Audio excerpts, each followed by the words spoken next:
చిన్నపిల్లలనే కాదు, ఏజ్‌తో సంబంధం లేకుండా చాలా తెలివితేటలు ప్రదర్శిస్తూ చాలా అద్భుతమైన ప్రయోగాలు చేయడం గానీ, జ్ఞానాన్ని సంపాదించి అందరికీ తెలియచేయడం గానీ చేశారు. అది వాళ్ళకి ఎట్లా సాధ్యమవుతుందంటారు? ముఖ్యంగా అది తల్లిదండ్రులు హ్మ్.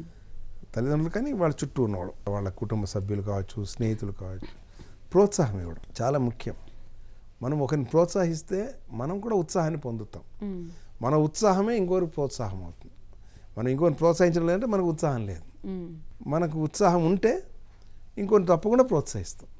సో అలా ప్రోత్సహించడం ద్వారా చిన్న పిల్లలు కూడా గొప్ప గొప్ప ప్రతిభలను చూపిస్తారు. ఇప్పుడు మనం కొన్ని చూస్తుంటాం, అవన్నీ చిన్న పిల్లలైనా ఇలా చేయగలరా అని ఆశ్చర్యం అవుతుంది. ఆ పాటలు పాడడం కానీ, ఆ నాట్యం చేయడం కానీ, కొన్ని నాటకాలు చేయడం కానీ, ఇవన్నీ చూస్తుంటే ఎంత పెద్ద పెద్ద వాళ్ళు, గొప్ప గొప్ప నటులు, ఆర్టిస్ట్ చేయలేని దాన్ని చిన్నపిల్లలు చేస్తుంటారు. దానికి అంత credit goes to the parents and the coaches, ఎవరైతే వాళ్ళకు ట్రైనింగ్ ఇచ్చారో. తీసుకోవాలి, మంచి కోచింగ్ తీసుకోవాలి. ప్రతి విషయంలో కూడా చాలామంది మీరు ఎంత తెలిసినా దానికి తగిన కోచింగ్ తీసుకోవాలి. మీరు దానికి తగిన కోచింగ్ తీసుకోవడం అనేది రాణిస్తుంది అన్నమాట. వజ్రమైనా దానికి మెరుపు వస్తుంది చూడండి, అలా ఉంటుంది అన్నమాట. అంటే ఇప్పుడు ఒక ఇద్దరు వ్యక్తులు ఉన్నారనుకోండి, మనం ఒకే పాఠం ఆ ఇద్దరు వ్యక్తులకి సమానంగా చెప్తాం. కానీ ఒకళ్ళకి అర్థమైంది ఒకలా ఉంటుంది, ఒకళ్ళకి అర్థమైంది ఒకలా ఉంటుంది. వాళ్ళు ప్రజెంట్ చేసేటప్పుడు కూడా ఒకళ్ళు ఒకలా చేస్తారు, ఒకళ్ళు. ఆ వేరియేషన్ ఎందుకు వస్తుంది అంటారు అసలు? ఉండాలి. వైవిధ్యత అనేది ప్రపంచంలో ఉన్నటువంటి ఒక గొప్పతనం. భగవంతుడి సృష్టిలో ఒక ఆకు ఉన్నట్టు ఇంకో ఆకు ఉండదు ఒకే చెట్లు కదా. ఎందుకంటే వైవిధ్యత ఉంటుంది. ప్రతిదానికి ఒక్కొక్క ఫ్రాగ్రెన్స్ దానికి సంబంధించింది ఉంటుంది. సో దాన్ని మనం ఇది కరెక్ట్ అది తప్పు అని చెప్పడానికి లేదు. కానీ ప్రతి ఒక్కటి తన ఉత్తమమైన రీతిలో తను చేయాలి. ఓకే. ఇప్పుడు ఒకరి గొంతు ఉన్నట్లు ఇంకొకరి గొంతు ఉండదు. సంగీతం నేర్పించిన ఆ గొంతుకున్న వైవిధ్యత దానికి ఉంటుంది. ఒక మాధుర్యం వస్తుంది, దీనిలో ఇంకో మాధుర్యం వస్తుంది. కాబట్టి ఈ మాధుర్యాన్ని మనం కోల్పోకుండా ప్రతి ఒక్కరూ తమ తమ ఉత్తమమైనది అందిస్తూ ఉంటే చాలా బాగుంటుంది ప్రపంచం.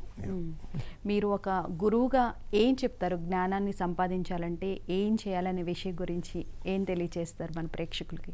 నేను గురువు అనుకోవడం ఒకటి నా ఆలోచన కాదు. నన్ను గురువుగా స్వీకరించిన వాళ్ళకి చెప్తాను. ఏం లేదు, మీరు గురువుగా స్వీకరించారంటే ఒకటి, నేనేం చేస్తానో అదే చెప్తాను. నేనేం చేస్తానో అది మీరు చేయండి, తప్పకుండా మీరు బాగుంటారు. నేను బాగున్నా మీరు బాగుంటారు. ఇంతకన్నా ఇంకోటి చెప్పడానికి లేదు. సరే, అసలు మనం జ్ఞానాన్ని చిన్నప్పటి నుంచి చదువుతాం, నేర్చుకుంటాం, సంపాదించుకుంటాం. కానీ మతిమరుపు అనేది అంటారు. నిజంగానే జ్ఞానం ఉన్న వాళ్ళకి మతిమరుపు అనేది వస్తుందంటారా? రావచ్చు. మర్చిపోవడం అనేది ఒకటి అవుతుంటుంది జీవితంలో. మనం వినియోగించుకోకుండా వదిలేస్తే మర్చిపోతాం ఏదైనా. మీరు దాన్ని వాడకపోతే కొన్ని రోజులకి మీరు ఎక్కడ పెట్టారు కూడా మర్చిపోతారు. ఎక్కడో పెట్టారు, ఎందుకంటే మీరు వాడడం లేదు. ఒక వస్తువు కావచ్చు, ఒక ఆలోచన కావచ్చు, మీరు నేర్చుకున్నటువంటి కొన్ని జ్ఞానం కూడా కావచ్చు, మర్చిపోవచ్చు. వినియోగించుకోవడం చాలా ముఖ్యం. మీకు ఎంత జ్ఞానం ఉంది అనడం ఒక ఎత్తు అయితే, దాన్ని ఎంతగా వినియోగించుకుంటున్నారు అనేది కావాలి. వినియోగించుకోవడానికి ఉత్తమమైన మార్గం ఏమిటంటే మీరు 10 మందికి జ్ఞానం పంచడం. మీరు కనుక ఇంకొకరికి మీరు నేర్చుకునేది పంచుతూ వస్తుంటే మీ జ్ఞానం ఏం ఖర్చు అయిపోదు. కాపీ పేస్ట్ లాగా అంతే. కాపీ చేసి పేస్ట్ చేస్తుంటే మీది ఎక్కడికి పోదు. ఇంకా దీనిలో ఏంటంటే మీరు ఎంతగా పంచుకుంటూ వస్తారో అంతగా మీ జ్ఞానం పెంచుకుంటూ వస్తుంది, ఇంకా రిఫైన్ అవుతుంది. అందుకోసం మీరు మీ జ్ఞానాన్ని పంచుకుంటే ఏదో పోగొట్టుకుంటామని ఆలోచించాల్సిన పని లేదు. ఇప్పుడు ప్రపంచంలో అందరూ ఇంతగా వాళ్ళకి తెలిసిందంతా ఎందుకు సోషల్ మీడియాలో దానిలో దీనిలో అన్ని చోట్ల పంచుకుంటున్నారు. వాడేమన్నా పోగొట్టుకుంటున్నారా అంటే లేదు. కొంతమంది మీరు ఎక్కువ పంచుకుంటే మీకు వ్యూవర్స్ ఎక్కువ అయితే మీకు ఇంకా మీకు సంపాదన కూడా ఇస్తారు. కరెక్టే కదా? అంటే అర్థం ఏంటి అంటే మీ జ్ఞానం ఎప్పటికీ మీకు నిధి. జ్ఞానానికి మించిన పెన్నిది ఇంకోటి లేదని. మీరు ఎంత బాగా జ్ఞానాన్ని సంపాదిస్తారు, దానిపైన మీ వాల్యూ అడిషన్, మీ నుంచి మీరు దానికి ఏమి యాడ్ చేస్తారు, దాన్ని మీరు ఎంతమందితో పంచుకుంటారు. తద్వారా మీ జ్ఞానం ఎప్పటికీ ఇంకా సురక్షితంగా ఉంటుంది. అది మీరు పోయినాక కూడా అది నడుస్తుంటుంది. అవును. అంటే ఈ జ్ఞానం పెంచుకోవడంతో పాటు అసలు జ్ఞాపక శక్తి పెంచుకోవడానికి ఈ మధ్యకాలంలో రకరకాల ఔషధాలు వాడండి అని చెప్పి కూడా మనం వింటూ ఉన్నాము. నిజంగానే అలాంటివి వాడితే కనుక జ్ఞాపక శక్తి అనేది పెరుగుతుందంటారా? జ్ఞాపక శక్తి అనేది పెరగడానికి ముఖ్యమైనది ఒకటి, ఏదైనా సరే దాన్ని వాడాలి, అంతకన్నా ఇంకోటి లేదు. వాడని వ్యక్తికి ఏ మందులు వాడినా ప్రయోజనం లేదు. మొదటిది. మందులు ఇవన్నీ కూడా ఎంతవరకు పనిచేస్తే నాకు తెలియదు, కానీ ఒకటి చెప్తున్నా, పోషకాంశాలు అనేది చాలా ముఖ్యం శరీరానికి. మెదడులో మనం పెట్టుకున్నవన్నీ గుర్తుండాలా అంటే దానికి తగిన పోషణ ఉండాలి, దాన్ని మెయింటైన్ చేస్తూ ఉండాలి. ఎనర్జీ తగ్గితే కాబట్టి దాన్ని ఎప్పటికప్పుడు సరైన ఆహారంతో దాంతో చూసుకోవాలి. పోషకాంశాలు సరైనవి ఇస్తూ ఉండాలి. దానికన్నా ముఖ్యమైనది ఏంటంటే మేము చూశాను, ఎంతో వీక్గా ఉన్న వ్యక్తి కూడా బాగా జ్ఞాపకం పెట్టుకుంటారు. కొంతమందిని చూస్తుంటాం, వాళ్ళు వేదాలు నేర్చుకుంటారు, వాళ్ళు చూసే బక్క చిక్కుంటారు, వాళ్ళు సరిగా భోజనం కూడా చేస్తుంటారు. కానీ వాళ్ళని కనుక ఒక మంత్రం ఏదో తీస్తే మొత్తం అన్నీ చెప్పగలుగుతారు, అంత జ్ఞాపకశక్తి ఉంటుంది. అది ఏంటి, వాళ్ళు ఏం తిన్నారు, ఏ మందులు మింగారు, ఏం లేదు, దాంతో కాదు. కానీ వాళ్ళు దాన్ని చాలా చక్కగా అనుష్ఠానం అంటే దాన్ని ఎప్పటికప్పుడు దాన్ని వాడుకుంటున్నారు. ఓకే, ఇది చాలా ముఖ్యం.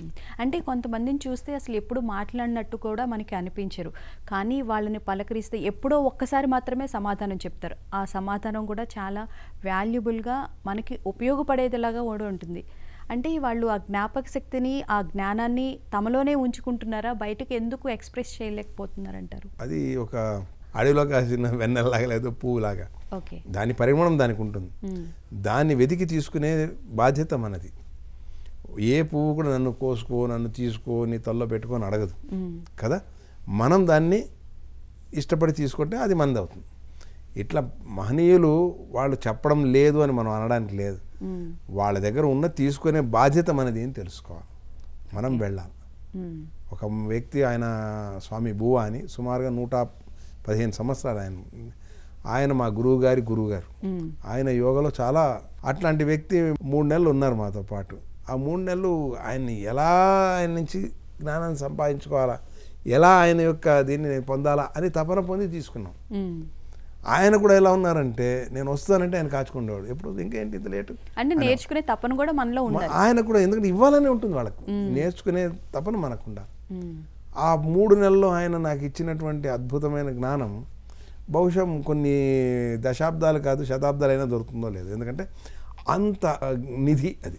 అలాగే ఇప్పుడు సుభాష్ పాలేకర్ గారితో పాటు అక్కడే ఆయనతోనే పడుకునేవాడు, ఆయనతో పాటు పొద్దున్న లేసుకుని, ఎందుకంటే ఆయనతో గడిపే ప్రతి క్షణము నాకు అది మహత్తరమైన జ్ఞానాన్ని ఇస్తుంది. మహనీయులతో పాటు దగ్గర ఉండి సహజీవనం చేసి, వాళ్ళ శుశ్రూష చేసి, వాళ్ళు చెప్పిన దాన్ని చాలా భక్తి శ్రద్ధలతో చేసుకోవడం, అది మన ధర్మం. వాళ్ళు ఇవ్వలేదు, వాళ్ళు అవన్నీ కూడా మన యొక్క సోమరితనానికి చెప్పుకునే సంజాయిషీలు అంతే. చాలా బాగా చెప్పారండి జ్ఞానం గురించి. దాన్ని నిజంగా మనం ప్రాక్టీస్ చేస్తే అది ఎప్పటికైనా గుర్తుంటుంది. చాలా చక్కగా తెలియజేశారండి. ధన్యవాదాలు.